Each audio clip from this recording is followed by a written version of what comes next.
আসসালামু আলাইকুম। সবাইকে স্বাগতম আমার চ্যানেলে নতুন আরও একটি ভিডিও দেখার জন্য। আমার আজকের রেসিপিতে আপনাদের জন্য থাকছে বুটের ডালের মতিচুর লাড্ডু। কোনো রকম বুন্দিয়া বানানোর ঝামেলা ছাড়াই খুব সহজেই এই মজাদার লাড্ডু রেসিপিটা করে নিতে পারবেন। আশা করি আমার আজকের রেসিপিটা আপনাদের অনেক বেশি ভালো লাগবে। লাড্ডু বানানোর জন্য আমি এখানে 1 কাপ পরিমাণ বুটের ডাল নিয়ে নিয়েছি। এটাকে আমি 3-4 ঘন্টার মতো ভিজিয়ে রেখেছিলাম। এবার ভালোভাবে ধুয়ে সবগুলা ডালকে আমি একটা ব্লেন্ডারে নিয়ে নিব। ব্লেন্ডারের মুখটা বন্ধ করে আমি কোনো রকম পানি ছাড়া ব্লেন্ড করে নেব। এখানে কিন্তু কোনো রকম পানি ব্যবহার করা যাবে না। আর এই মিশ্রণটা হবে এইরকম একটু দানা দানা টাইপের, একদম মিহি হবে না, একদম পেস্ট করে নেওয়া যাবে না, এটা এরকম একটু দানা দানা টাইপের থাকবে। একইভাবে আমি সবগুলো ডালকে ব্লেন্ড করে নিয়ে নিয়েছি। এবার আমি এই ডালগুলোকে বড়ার মতো করে নেব। আপনারা চাইলে যে কোনো শেপ দিয়ে নিতে পারেন। শেপ দিয়ে এগুলোকে আমি ডুবো তেলে ভাজবো। সেজন্য আমি প্রথমে একটি কড়াইয়ে তেল নিয়ে নিয়েছি ডুবো তেলে ভাজার জন্য। এবার কড়াইয়ে বড়াগুলো দিয়ে দিব। সবগুলো বড়াই আমি ভেজে নেব। এগুলার শেপটা আপনারা মন মতো করে নিতে পারেন, যে কোনো শেপে। ডালগুলোকে এই সাইড ওই সাইড ব্রাউন কালার করে ভেজে নেব। এইখানে কিন্তু চুলার আঁচটা থাকবে মিডিয়ামে। হাই হিটে রাখলে দেখা যাবে উপরের দিকটা হয়ে যাচ্ছে, ভেতরে হচ্ছে না। এজন্য চুলার আঁচটাকে মিডিয়ামে রেখে একদম ভিতর পর্যন্ত ভালোভাবে ভেজে নিতে হবে। এবং এগুলাকে কিন্তু এক কড়া করে ভাজা যাবে না, কালারটা হবে হালকা ব্রাউন কালার। এই তো সবগুলো বড়া আমার ভাজা হয়ে গিয়েছে। আমি এ পর্যায়ে তুলে নিব। এটাকে খুব বেশি ভাজা যাবে না, এরকম দুইটা সাইড সুন্দর করে ভেজে নিতে হবে। আমি একইভাবে সবগুলা বড়াকে ভেজে নিয়েছি। এটার কালারটা দেখে নিশ্চয়ই বুঝতেই পারছেন এটা কীরকম হয়েছে, এবং এটা কিন্তু একটু ক্রিস্পি টাইপের হয়েছে, ভেতরটাও সুন্দরভাবে হয়ে গিয়েছে। এবার আমি এই বড়াগুলোকে ব্লেন্ড করে নেব। সেজন্য একটা ব্লেন্ডারে জার নিয়ে নিয়েছি। এর মধ্যে বড়াগুলোকে আমি একটু টুকরা টুকরা করে দিয়ে দিব ব্লেন্ড করার সুবিধার্থে।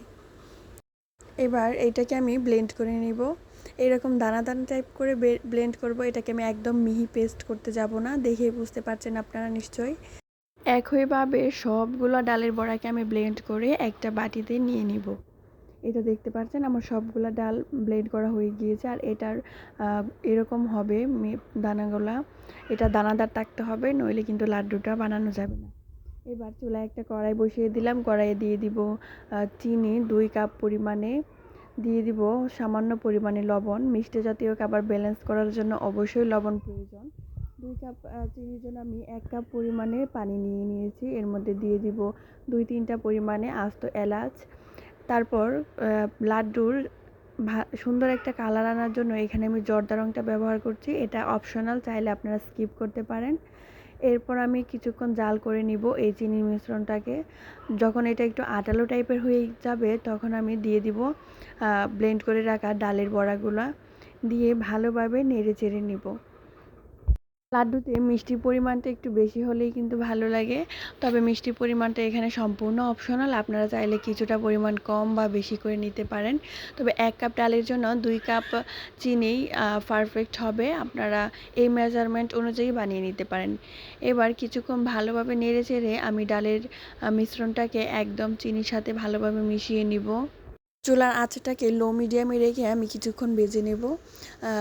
ভাজার শেষ মুহূর্তে আমি এখানে দিয়ে দেব 1 টেবিল চামচ পরিমাণে ঘি। ঘিটা দেওয়ার কারণে কিন্তু লাড্ডুর মধ্যে খুব ভালো একটা ফ্লেভার আসবে। এবার ঢাকনা দিয়ে ঢেকে রেখে দিব কিছুক্ষণের জন্য, চুলার আঁচটাকে বন্ধ করে। এই তো আমার লাড্ডুটা প্রায় রেডি হয়ে গেছে। এবার আমি এটাকে লাড্ডু শেপ দিয়ে দিব। হাতে কিছুটা ঘি মাখিয়ে হাতে নিয়ে এইভাবে লাড্ডু বানিয়ে নিতে পারেন। আশা করি আমার আজকের রেসিপিটা আপনাদের অনেক বেশি ভালো লেগেছে। যদি ভালো লেগে থাকে লাইক, কমেন্ট, শেয়ার করে পাশে থাকবেন। দেখুন 1 কাপ ডাল দিয়ে কিন্তু আমি এখানে প্রায় 40টার মতো লাড্ডু বানিয়ে নিয়েছি। আর এটা কিন্তু দোকানের চাইতেও অনেক বেশি মজাদার হবে। আমার রেসিপিটা ফলো করে আপনারা বানিয়ে নিতে পারেন খুব সহজেই বুন্দিয়া ছাড়া লাড্ডু। মেহমান আপ্যায়ে বা নিজেরা খাওয়ার জন্য কিন্তু বানিয়ে রাখতে পারেন এই সহজ মজাদার লাড্ডুটা। আমার আজকের ভিডিওটা এইখানেই শেষ করছি। আল্লাহ হাফেজ।